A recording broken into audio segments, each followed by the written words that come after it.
Bem-vindos a mais uma edição.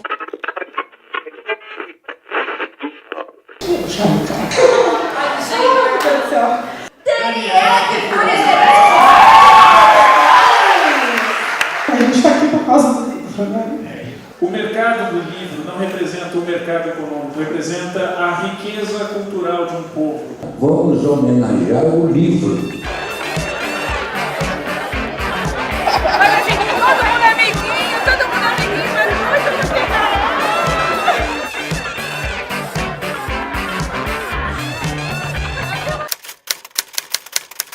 Bom, essa semana eu peguei notas mais curtinhas para continuar com o nosso arquivo aqui do Publish News. Ainda estou em 2004, mas prometo que eu vou ir um pouco mais rápido. Peguei uma nota aqui de setembro de 2004. É um livro que responde perguntas sobre curiosidades que a gente tem no dia a dia. Por exemplo, para se molhar o menos possível na chuva, você tem que ir correndo ou tem que ir andando? Sai de guarda-chuva? Essa não é uma das opções, mas enfim, esse livro que chama, na verdade, A Ciência na Vida Cotidiana, responde esse tipo de pergunta que o André possivelmente não sabe.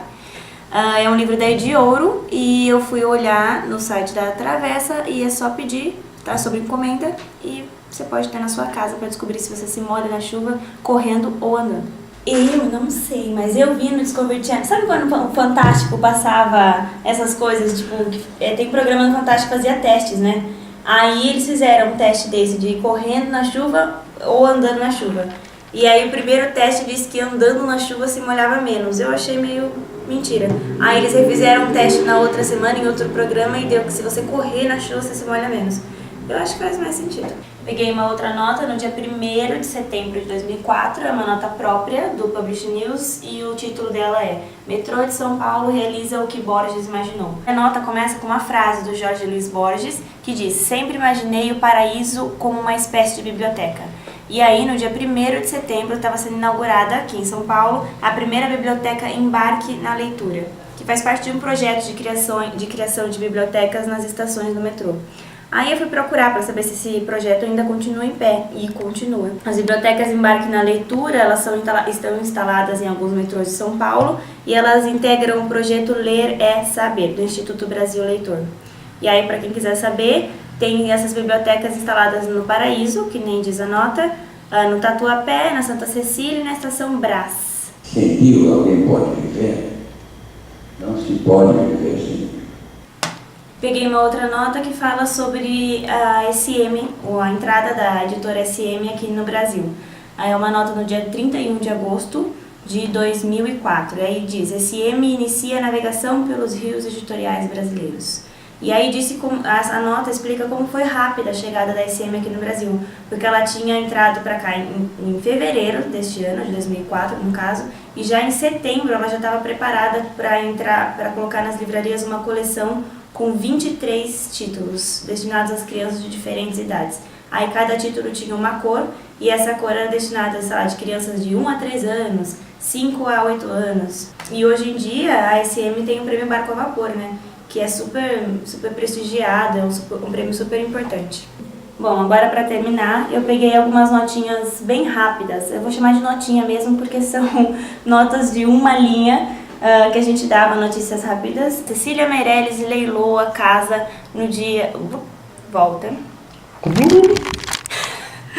Casa da Cecília Meirelles leiloada no dia 30 de setembro de 2004. Outra notícia super relevante é que no dia 18/10/2005 a gente pegou uma outra nota falando que a J.K. Rowling tinha decidido o título em português do 6º livro do Harry Potter. Essa é interessante, na verdade. Não é uma nota que não é muito curtinha, na verdade.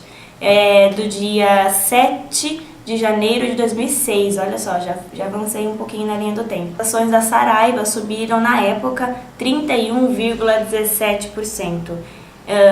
Dia 1º de dezembro de 2005, no caso, para 2006. Segundo o colunista, que eu peguei essa nota do Anselmo Góes, o bochicho do mercado é que a empresa pode estar sendo cobiçada por algum grupo editorial espanhol que veio fazer compras sem pechinchar preço.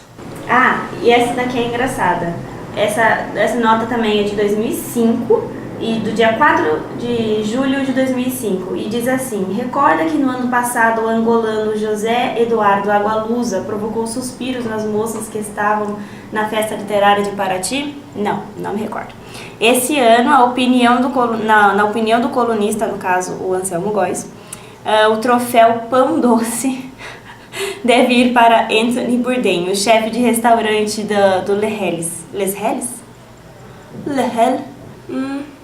Tá bom, vou procurar então na próxima para saber quem são os pães doces da Flip desde 2005 até 2019. Gente, o José Eduardo Agualusa e esse Anthony Bourdain, o Anthony Bourdain não é bonito, tá? Só pra deixar registrado. Não é pra você deixar registrado. Eu deixei registrado. Não precisa deixar registrado. Registrado que não precisa deixar registrado.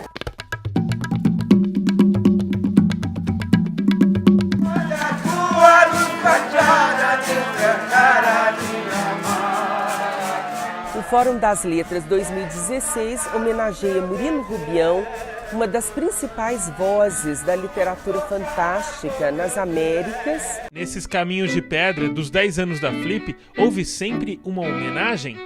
A desse ano foi a Carlos Drummond de Andrade. John loved Teresa, who loved Raymond, who loved Mary, who loved Jack, who loved Lily, who didn't love anybody. Seu nome não está nos livros. É feia, mas é realmente uma flor. Jack committed suicide, and Lily married Jane Pinto Fernandez, who didn't figure in the story. Marechal Deodoro é cidade histórica de Alagoas. Tem o centro preservado, igrejas, casinhas. Se a Paraty da Flip tem príncipe, a Flimar tem o primeiro presidente do Brasil. Então foi essa casa que nasceu o Marechal Deodoro. Os homenageados do ano foram a psiquiatra Nise da Silveira e o cantor Fagner. Nós homenageamos sempre um morto e um vivo. O morto é a Nise da Silveira, escreveu 14 livros. Agradecer a homenagem que estão nos fazendo, que é um motivo de orgulho, meu, até emoção. E dizer que estou muito feliz em poder ser homenageado aqui, num estado que sempre tive ligações.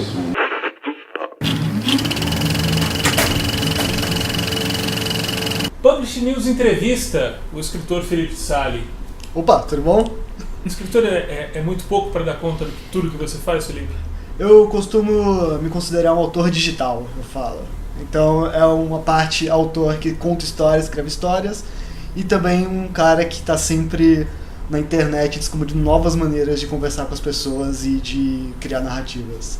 É mesmo, se a gente pensar no significado das palavras escritor e autor é mais amplo, né? É, exato. O livro é a maneira definitiva de contar histórias, é a melhor maneira, que eu mais gosto, mas eu não me prendo muito a isso. Então, se eu vou fazer um audiobook, eu crio com a mesma intensidade. Se eu vou criar uma narrativa no Twitter, através de uma thread, é o mesmo valor literário. No Wattpad, uma vez escrevi um livro que era todo em formato de conversas de WhatsApp, então eu não tenho problemas com isso, assim. E tem os vídeos no YouTube que eu tô falando, podcast que eu falo, eu não tenho problema, apesar de, lógico, amar o livro mais do que tudo, assim. Quando eu vou escrever um romance, que eu sei que ele vai ser publicado em papel por uma editora, eu tenho um cuidado com ele específico. Quando eu vou escrever para a internet, eu tenho o mesmo cuidado, o mesmo amor, mas eu descobri que eu posso criar de outras maneiras. Quando eu descobri, por exemplo, que quando Machado de Assis publicava nos folhetins, ele não tinha o final do livro dele pronto na cabeça dele. Ele ia escrevendo e a recepção das pessoas ia moldando a história. E se eu também ter essa oportunidade de publicar um capítulo por semana no Wattpad, que é a rede social que eu mais uso para escrever, eu também posso não ter o final pronto, não ter o enredo todo pronto e observar a reação das pessoas e ir criando em cima disso. Eu acho que os grandes autores de antigamente, eles não faziam algumas coisas porque a tecnologia não permitia, não era porque era super sacro para eles escrever daquela maneira. Sim. Então se eu tenho essa oportunidade de testar coisas novas, eu vou fazer. O que é humanidade? O que é humano? Se eu fosse definir humanidade, um garoto de 26 anos que escreve e tem pôster de Star Wars no quarto, o melhor que eu consigo dizer é isso. É a nossa capacidade de sentir dor, graças a Deus, graças ao... Que bom que nós sentimos dor, e a nossa capacidade de sentir empatia, amar e cooperar. Deus entrou na história aqui. Entrou sem querer ou... Não, é uma expressão, né? O meio de linguagem, graças a Deus, Você tem... Eu passei por várias camadas da religiosidade, da espiritualidade. Eu acho que eu passei por todas, inclusive. Eu fui a coroinha, fiz catequese, já fui completamente ateu. Mas eu tô tentando encontrar a minha, sabe? E aí todo dia eu penso um pouco sobre isso. De onde você vem, cara? Qual é a tua história? Putz, cara, eu nasci em Santos porque Praia Grande não tinha hospital público na época. Mas você tem um jeito de falar que não é bem de Santos. Todo mundo fala do meu sotaque, eu não sei de onde vem meu sotaque. Quando eu converso com meus pais, eu tenho um sotaque completamente nordestino. Porque eu tô na minha família, eu tô me comunicando com eles na língua deles. Eles são nordestinos? São. De onde eles são? Meu pai é do Ceará, minha mãe é da Bahia. Meu pai é o clássico... É de onde? Do Ceará e de onde da Bahia? Que minha mãe são países, né? Verdade. Minha mãe é de Feira de Santana. Tá. Meu pai é de Saboeiro, que ele veio para trabalhar, ele fez essa migração que nós conhecemos. E aí ele trabalhou... A cidade dele vivia seca, coisa assim, não? A família dele tava com alguns problemas, ele tinha uma roça e a roça era horrível. Ajudou a construir prédios, como todos os nordestinos que vieram para cá naquela época. Mas ele também vendeu, assim, muito, né? Então ele começou a vender colchão na rua, ambulante e travesseiro. E ele criou a família assim. Aí é só na lábia, só conversando com as pessoas. Não sabe ler, escrever direito, assim, aprendeu mais tarde um pouco, mas... E só conversando com as pessoas, só essa capacidade dele se comunicar o manteve vivo e criou 2 filhos, que sou eu e a minha irmã. A minha mãe, ela veio pra cá, mas com outras qualidades, assim, ela é uma trabalhadora árdua, então ela virou uma costureira que vira à noite costurando, costura sábado e domingo, e também conseguiu colaborar com isso.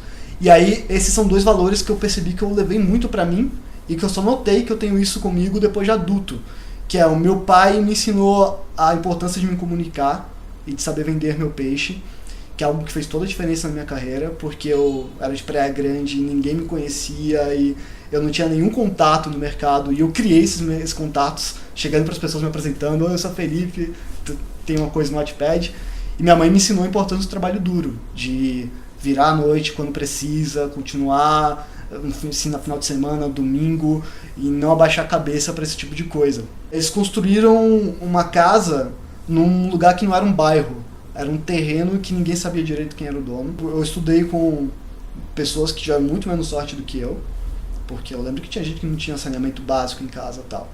E eu lembro que ouvia a galera falando: esse final de semana a gente vai lá assaltar o pessoal do outro lado da pista. Então tinha, vamos lá pegar um pouco do que eles têm e trazer pra gente, assim. E eles falavam essa expressão, lado de lá da pista, assim. Tem funk lá, que é o lado de lá da pista. E aí minha mãe me criou com um medo absurdo de eu virar traficante, porque era um surto lá no meu bairro, os garotos iam pra esse lado mesmo, não tinha medo. E aí ela me criou dentro do quarto de casa e falou: você não precisa sair de casa, eu te cuido aqui, se você precisar. E aí foi que vieram os gibis. Que aí começou a trazer gibi da Mônica, do Pato Donald, do Tio Patinhas, do Homem-Aranha mais tarde, quando eu comecei. Porque eu pedi, ela falava: não, fica aqui no quarto, toma aí um gibi. E aí a professora perguntava: o que você vai ser quando crescer? Eu falei: engenheiro. Não tinha tanto dinheiro. Na verdade, a pessoa falava que queria seguir a profissão do pai, né? Que era pedreiro, o catador de lixo e tal. Eu falava: eu quero ser escritor. Quer ser escritor? Tá bom, garoto, fica aí.